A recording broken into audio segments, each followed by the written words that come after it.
Welcome to SSG law academy. हम कर रहे हैं हिमाचल प्रदेश के लोकल एक्ट, उसी में हिमाचल प्रदेश एक्साइज एक्ट 2011 भी आ चुका है, जिसका चैप्टर नंबर 1 की ऑलरेडी वीडियो हमारे चैनल पे है। अब हम उसके चैप्टर नंबर 2 की बात करेंगे, जो कि इस्टेब्लिशमेंट एंड कंट्रोल की बात करता है, जिसमें कि कुछ ऑफिसेस को या ऑफिसर्स को यहाँ पे इस्टेब्लिश किया जाएगा और उनके कैसे कंट्रोल होगा। ये बात यहाँ के जो रिमेनिंग 5 to 14 सेक्शंस है वो बताते हैं। तो सीधा आ जाते हैं चैप्टर नंबर 2 पे।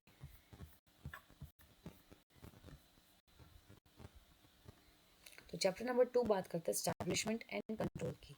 Financial commissioner and collector, the state government may by notification appoint an excise and taxation commissioner who shall exercise all the powers of the financial commissioner and subject to the control of the state government. The general and superintendent and administration of all the matters relating to excise shall was to him.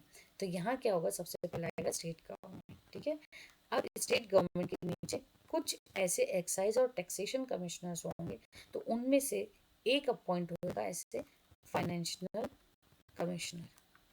तो ये बात कर रहा है section number 5। The state government may by notification appoint as many collector as it deem fit, discharge in any specified area the functions of the collector under this act, and collector shall subject to the control of financial commissioner control or other excise officer within his jurisdiction. तो state government क्या करेगी, यहाँ पर collector को appoint करेगी और वो discharge करेगा किसी स्पेसिफिक एरिया में वो सब फंक्शंस जो फाइनेंशियल कमिश्नर के कंट्रोल में होंगे। तो फाइनेंशियल कमिश्नर से नीचे क्या आएगा, वो आएगा कलेक्टर।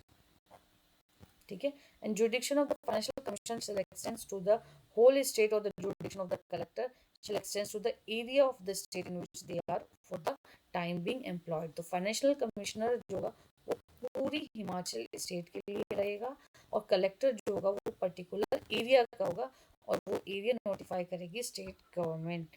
अब अदर क्लासेस ऑफ ऑफिसर्स क्या होंगे, they shall be such other classes of excise officer as the state government में by notification declare it may appoint as many person as deemed fit to be excise officer for these classes. State government may by notification invest any person not being excise officer with the power to perform all or any of the function of excise officer under this act. Such person shall exercise all these function to be deemed to be excise officer. अब इन collector के नीचे जो आएंगे वो आएंगे excise officers. ये कितने भी हो सकते हैं, जैसे कि गवर्नमेंट डीम फिट करेगी या गवर्नमेंट किसी को भी अपॉइंट कर सकती है। ठीक है, अब उनके पावर को स्टेट गवर्नमेंट डिक्लेयर करेगी, उनका जुरिडिक्शन भी एक्साइज ऑफिसर का स्टेट गवर्नमेंट जो है अपने यहाँ पे अपॉइंट करेगी और डिक्लेयर करेगी। तो ये हो गई हायरार्की ऑफिसर्स की। सबसे पहले आती है state government, then financial commissioners, then collectors, then excise officer. Financial commissioner पूरे हिमाचल प्रदेश का होगा, कलेक्टर उस पर्टिकुलर एरिया का होगा, और उस पर्टिकुलर एरिया में एक्साइज ऑफिसर ज़्यादा कितने भी हो सकते हैं। तो ये सब कौन करेगी, स्टेट गवर्नमेंट। अब सेक्शन नंबर 7 ये कहता है कि जो भी यहाँ पे अपॉइंटमेंट होंगे ना, वो सब पब्लिक सर्वेंट होंगे under section 21 of Indian penal code 18960। ठीक है, तो आईपीसी के अंडर जो सेक्शन नंबर 21 में पब्लिक सर्वेंट की डेफिनेशन दी है, उसमें सेक्शन नंबर 21 में यहाँ पे जो पर्सन अपॉइंट होंगे वो पब्लिक सर्वेंट माने जाएंगे। अब सेक्शन नंबर 8 कहती है कि power to enter and inspect. अब जो ये एक्साइज ऑफिसर होंगे ना, इनको कुछ पावर दी गई हैं। तो ये कह गए, इन्होंने कहा कि कोई भी एक्साइज ऑफिसर लेकिन बिलो उस रैंक के नहीं हो जो स्टेट गवर्नमेंट नोटिफाई करे, तो क्या करेंगे, उनकी क्या पावर होंगी कि वो एंटर कर सकते हैं और इंस्पेक्ट कर सकते हैं किसी भी टाइम, डे नाइट, किसी भी जगह पर, ये देखने के लिए कि लाइसेंस्ड जो हैं वो मैन्युफैक्चर कैरियर जो मैन्युफैक्चर कर रहे हैं, स्टोर कर रहे हैं, और उनको लाइसेंस इशू है कि नहीं, ये देखने के लिए, या ये देखने के लिए किसी भी प्लेस में दिन और रात में कि लिकर जो है वो सेल हो रही है कि किसी पर्सन के उसके पास लाइसेंस है कि नहीं है। ये एग्जाम करने के लिए count register, test, measure, weight, material, कैसा मटेरियल है, क्या इंस्ट्रूमेंट है, ये सब चेक करने के लिए। सीज कर सकते हैं कोई भी account, register, measure, weights and texting instrument की सही है कि नहीं, उनको अगर उनको कुछ भी लगता है तो उसको सीज कर सकती है। सीज कर सकती है वो कोई भी लिकर को, अगर उनको रीजन टू बी बिलीव है कि ये अनअकाउंटेड है, या in accounts register maintain by the licensee जो है वो सही से मेंटेन नहीं कर रहा है, तो उसको वो सीज भी कर सकती है। सेक्शन नंबर 9 बात करता है पावर टू इन्वेस्टिगेट। तो state government may by notification invest any excise officer with the power of investigating any offence punishable under this act committed within the limit of the area in which the officer exercise jurisdiction।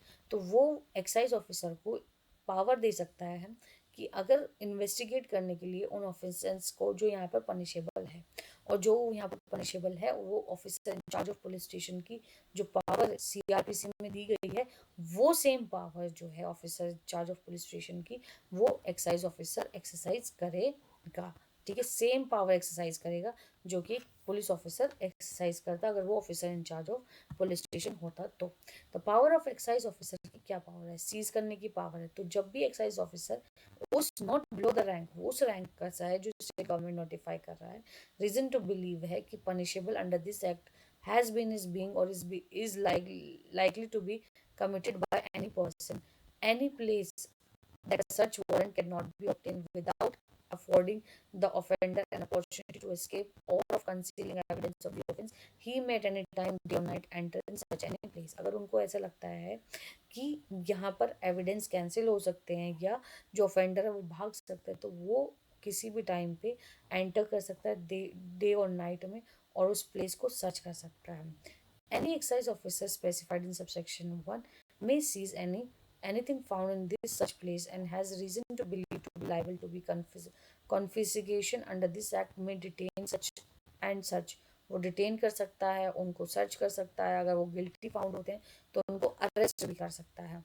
अब यहाँ पे 11 में magistrate के पास power है कि वो issue कर दे warrant को सर्च के लिए या अरेस्ट के लिए। अगर उनको ऐसा लगता है कि अगर उनके पास रीजन टू बिलीव है मजिस्ट्रेट के पास कि कोई ऑफेंस कमिट हो चुका है, is likely to be committed, तो वो सर्च करने के लिए किसी भी प्लेस को जहाँ पे उन्हें बिलीव है कि लिकर है, स्टिल है, यूटिलिटीज है, इम्प्लीमेंटेड अप्रेंटिस है या मटेरियल है in respect of such offence, तो उसके लिए वो इशू कर सकते हैं वारंट फॉर सर्च या फिर search of arrest of a person अगर उनको लगता है, उनके पास रीजन टू बिलीव है कि वो करने वाला है या कर चुका है, एंगेज्ड है किसी कमीशन ऑफ फॉलोइंग ऑफेंस है। सेक्शन नंबर 12 बात करता है power to exercise officer to obtain information obtain करने की पावर। तो ये एक्सरसाइज ऑफिसर के पास पावर है।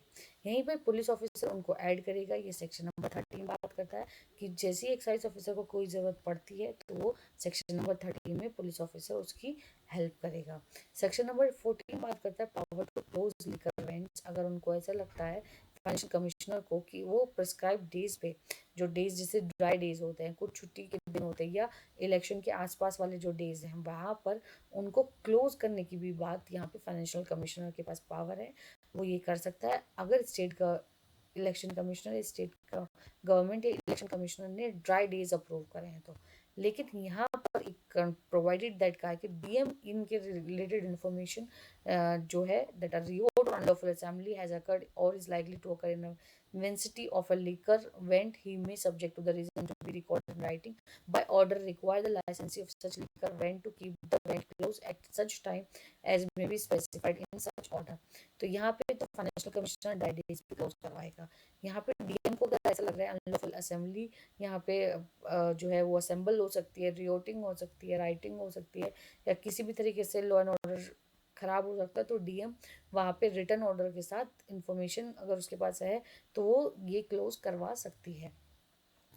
अगर ऑर्डर यहाँ पर पास हो रहा है ना ऊपर वाला at one time remain force for not more than 24 hours, 24 hours का नोटिस जो है वो ही सिर्फ डीएम यहाँ पे दे सकता है। दैट मीन्स एक दिन के लिए क्लोज करवा सकती है। अगर डीएम को इन्फॉर्मेशन मिला है फाइनेंशियल कमिश्नर से या कलेक्टर से concern of other pass by him as soon as such order is made, जैसे भी ऑर्डर डीएम को कलेक्टर से या फाइनेंशियल कमिश्नर से मिलेगा तो डीएम वैसे ही यहाँ पर एक्सरसाइज करेगा। तो ये हो गया हमारा चैप्टर नंबर 2। बाकी और चैप्टर्स के लिए आप हमारे चैनल पे प्लीज़ बने रहें। Thank you.